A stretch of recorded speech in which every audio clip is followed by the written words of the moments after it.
All right, let's get right into it. You've done the hard work, you've gone through the theory, but now it's game time. This session is all about shifting from just knowing the material to absolutely mastering the exam itself. Think of this as our final coaching huddle, designed to turn everything you've learned into a passing score. So, here's our game plan for today. First, we'll cover the rules of engagement. You gotta know the exam structure. Then, we'll jump into 3 practice rounds, hitting foundations, prompting, and then risks. After that, I'm gonna let you in on a little secret, the examiner's playbook. And we'll wrap it all up with a final confidence boost to get you ready for the big day. And just so you know, everything we're about to cover is tied directly to this, the official syllabus. This is our blueprint. We're not guessing here. Every question, every strategy connects right back to these 5 core chapters, so you can be confident that what you're practicing is exactly what you need. Okay, first things first. Before we dive into any practice questions, we have to understand the battlefield. You know, you can't win the game if you don't know the rules. So let's take a quick look at the structure of the CT-GenAI exam. You're going to be looking at 40 multiple choice questions. It seems straightforward, but as you'll see, the devil is in the details. And you have exactly 60 minutes. That means, on average, you've got just 90 seconds per question. Pacing is absolutely crucial. There's no time to second-guess yourself too much. You have to be sharp and decisive. Now listen up, because this is probably the most important rule of the game. This is classic ISTQB. In many questions, you're going to find 2, maybe even 3 options that seem pretty good. Your job isn't just to find a correct answer, it's to find the single best answer, the one that the syllabus considers the most correct. Getting this mindset right is half the battle. All right, with those rules fresh in our minds, let's get our hands dirty. We'll start with a little warm-up, practice round 1, focusing on the fundamentals from chapter 1. These are your K1 and K2 level questions, really just testing if you can remember and understand those core ideas. Here we go. Our first question is a classic matching type. Go ahead and pause right here, take a minute, and figure out which option correctly pairs everything up. Okay, the correct answer here is D. This is a pure knowledge check straight out of Learning Objective GenAI.1.1.1. Let's walk it through. Symbolic AI, that's your old school rule-based systems, so 1 matches with B. Classical machine learning, that's the one that needs feature selection, so 2 goes with D. Deep learning uses those powerful neural networks, so 3 is A. And that leaves generative AI, which creates new data, making 4 a match with C. You know, with a matching question like this, elimination is your best friend. Even if you're only 100% sure about 1 or 2 of the pairs, you can start knocking out the wrong options. Remember, if even one part of the combination is wrong, the entire option is out. All right, warm-up's over. Let's move on to practice round 2 and kick it up a notch. Now we're digging into chapter 2, which is all about how we actually apply Gen AI and, of course, prompt engineering. Okay, look closely at this one. See that keyword, best? That is a massive clue from the examiner. So, which of these best describes a system prompt? Go ahead, pause and make your call. The best answer here is B.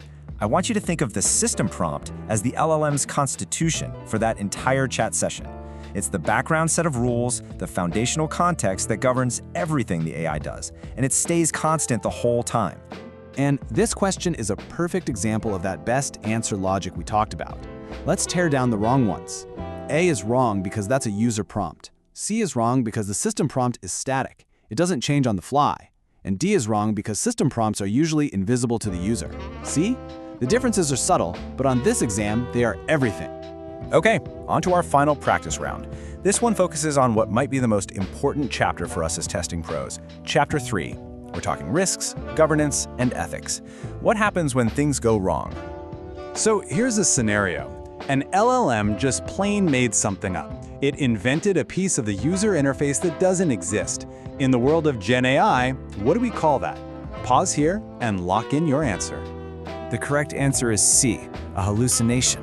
This is the official syllabus term for when a model generates stuff that's just flat out wrong, nonsensical, or not based in reality.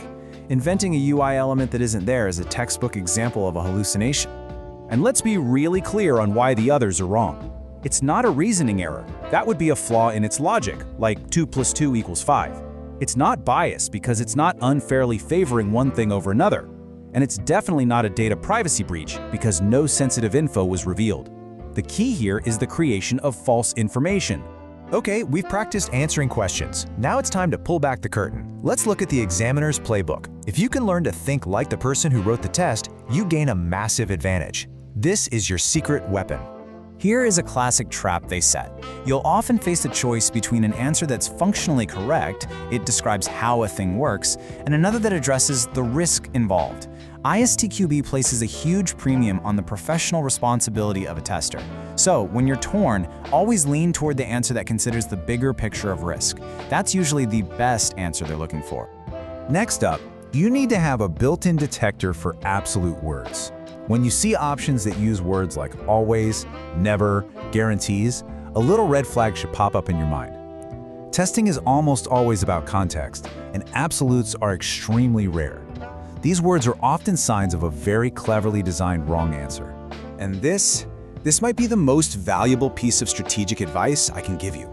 The entire syllabus puts a heavy emphasis on responsible AI.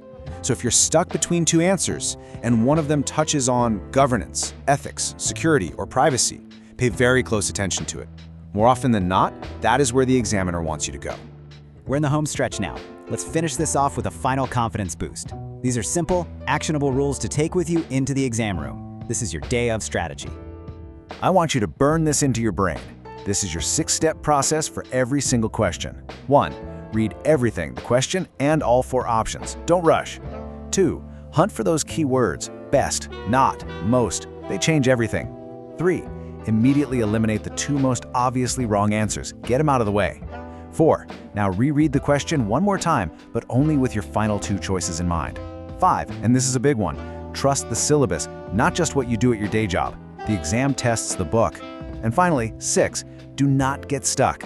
If a question is killing you, mark it, move on, and come back. Don't let one question sink your entire exam. And that's it. You're ready. You've put in the time, you know the material, you've practiced the questions, and now you even know the strategy behind the exam. You have every tool you need to succeed. Go in there, be confident, and show them what you know. You've got this. Good luck.